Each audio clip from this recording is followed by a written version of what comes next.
खुलुमबाय लोगोफोर, गोजोन फुंबिलि बयनिसिमबो। नोंथांमोनखौ बड' इनफ' पइन्ट चेनेलाव बयखौबो बरायनाय बावहरग्रोनाय जाबाय। आं दिनै नोंथांमोननि सिगाङाव राशि बायदियै दिनैनि सानसेनि फानजामुथिखौ फरायथिनो लादों। आसा खालामो नोंथांमोना भिडिअ'खौ नायनो मोजां मोनगोन। दिनै 13 एप्रिल 2026 मायथाइ एबा 29 सैत्र दान 1432 मायथाइ समबार। गिबियावनो दङ मेष राशि।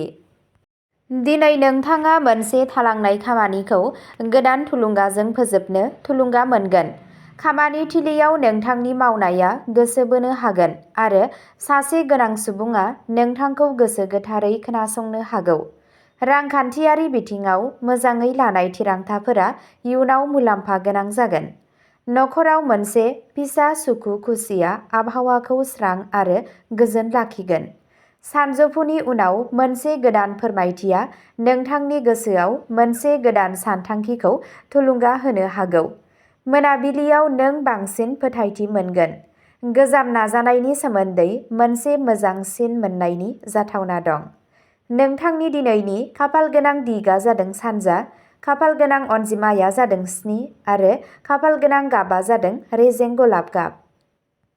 बृषभ राशि। दिनै धैर्यजों दावगायोब्ला नोंथांनि गोबां खामानिफोरखौ गोरलैसिन खालामनो हायो। सासे गोजाम सिनायजानाय सुबुंजों मोनसे गोनां सावरायनायनि इसारा दं। रांखान्थियारि बिथिङाव समानथि लाखिनाया मुलाम्फा जागोन। आरामा न'आवनो थागोन आरो नखरनि सोद्रोमाजों इयुननि सानथांखिफोरनि सायाव साननांगौ जानो हागौ। खामानि थिलियाव नोंथांनि सिरि आखुआ नोंथांखौ बाखनायथाव खालामनो हायो। साननि उन खावसेया रुजुनायाव बांसिन मोजां जागोन। गोसोआरि दिदोमथि थागोन आरो थिरांथाफोरा रोखा जागोन। नोंथांनि दिनैनि खाफालगोनां दिगआ जादों खोला सोनाब, खाफालगोनां अनजिमाया जादों 2 आरो खाफालगोनां गाबआ जादों रोजा निला गाब। मिथुन राशि। दिनै नोंथांनि सोदोब आरो सानस्रिफोरा माखासे खामानिनि थाखाय मोनसे गोदान दिथा होनो हागौ। थाबथानाय आयदाया सावरायनायनि गेजेरजों सिगांथिं दावगालांनो हायो। रांखान्थियारि बिथिङाव सांग्रांथि थानाया नोंथांनि फारसे थागोन। फरायसाफोरा गावसोरनि फरायनायाव मोनसे गोदान गोसो जानायखौ मोनदांनो हागौ। सासे लोगोनिफ्राय थुलुंगायारि खौरां फैगोन। मोनाबिलियाव गोसोआ खुसि जागोन आरो गोदान सानस्रिफोरा ओंखारगोन। जोबनायाव मोनसे फिसा जाफुंसारनायनिफ्राय गोजोननाय मोननो हागौ। नोंथांनि दिनैनि खाफालगोनां दिगआ जादों साहा, खाफालगोनां अनजिमाया जादों 9 आरो खाफालगोनां गाबआ जादों गुफुर गाब। कर्क राशि। दिनै गोसोआरि समानथाया नोंथांनि थाखाय जर'खायै हेफाजाब गोनां जागोन। खामानि थिलियाव दबथायनाय आखुआ हेफाजाब होनायखौ बांहोनो हागौ। रांखान्थियारि बिथिङाव सिमा गोनां बिथांखि लानाया मुलाम्फा लाबोनो हागौ।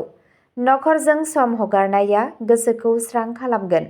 सानजौफु जाखांनायनि उनाव गोसो होनाया मोनसे मुजिथाव आयदानि फारसे थांनो हागौ। धोरोमारि एबा गोसोआरि सानस्रिफोरा गोसोखौ गोजोन होगोन। मोनानि समाव गोजोनथाव आबहावा थागोन। नोंथांनि दिनैनि खाफालगोनां दिगआ जादों सोनाब, खाफालगोनां अनजिमाया जादों 15 आरो खाफालगोनां गाबआ जादों कमला गाब। सिंह राशि। दिनै नोंथांनि नुजाथिनाय आरो फोथायथिया गुबुननि सायाव गोहोम खोख्लैनो हागौ। नोंथाङा नोंथांनि खामानियाव सिगांथिं दावगालांनो थाखाय थार खाबु मोनगोन। रांखान्थियारि बिथिङा सरासनस्रानिख्रुइ साबसिन जानो हागौ। नखराव मान आरो गावारि मोनदांथिया थाबाय थागोन।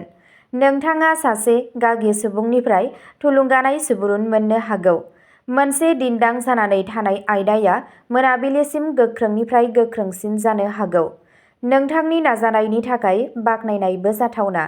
नोंथांनि दिनैनि खाफालगोनां दिगआ जादों सा-सानजा, खाफालगोनां अनजिमाया जादों 11 आरो खाफालगोनां गाबआ जादों गोमो गाब। कन्या राशि। दिनै नोंथांनि गोसो होथारै नोजोर होनाय हुदाया मुलाम्फा गोनां जागोन। जायखिजाया गोनांथार थिरांथायाव नोंथांनि बुजिनायखौ गोनांथार होननानै सानना लानो हायो। मोनसे समानथि नोजोरआ रांखान्थियारि बिथिङाव बाहायजाथाव जागोन। नखराव गोजोन थागोन आरो माबा मोनसे आयदानि सायाव गोरोबथाया जाहैगोन। नोंथाङा लिरनाय फरायनाय एबा बिथांखि लानायाव नांथाबगोन। बेलासि समाव नोंथाङा गावजों गाव गोजोननाय मोनगोन। इयुनाव माबा मोनसे गोदान सानस्रिया बाहायजाथाव जागोन।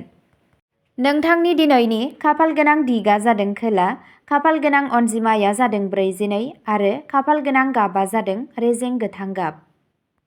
तुला राशि। दिनै समानथि आखु दिन्थियोब्ला गोबां बाथ्राफोरा गोरलै जानो हागौ।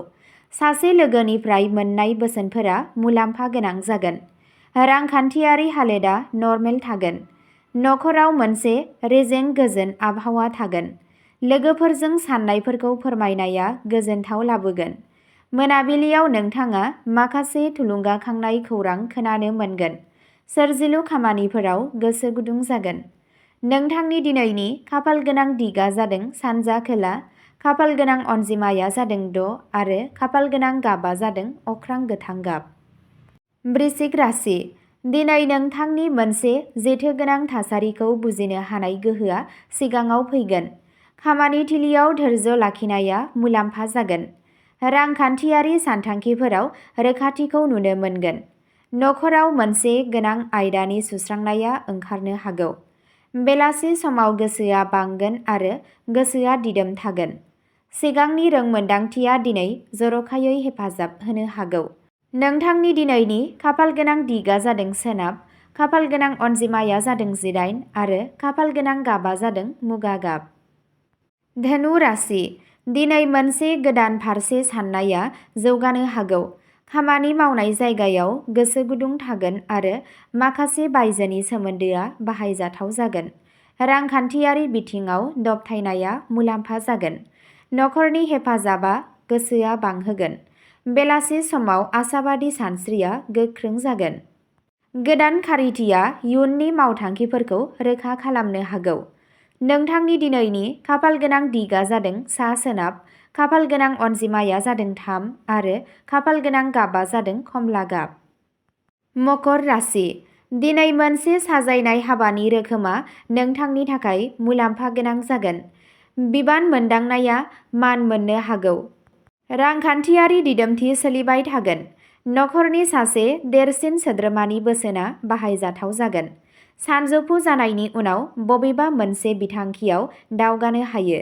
साना गोसोआरि गोजोनजों जोबहैगोन। नोंथांनि दिनैनि खाफालगोनां दिगा जादों खोला, खाफालगोनां अनजिमाया जादों 10 आरो खाफालगोनां गाबा जादों रेजें फान्थाव गाब। कुम्भ राशि।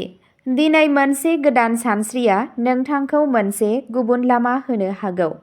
हानजायारि सावरायनायाव नोंथांनि सानस्रिखौ बेसेन होनाय जागोन। रांखान्थियारि बिथिङा समानथि थागोन। नखराव गोजोन जागोन।